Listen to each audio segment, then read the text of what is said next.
नुआ संसार तोते अभिनंदन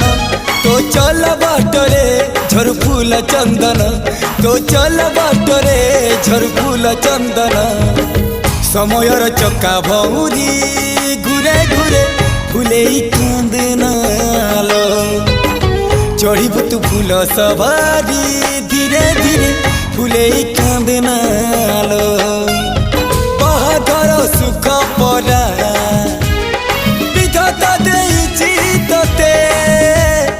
विरह वेदना सबु सहिबाकु हबा मते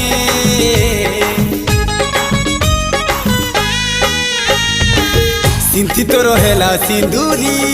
धारे धारे फुले कांदनालो चढ़ीबु तू फूल सवारी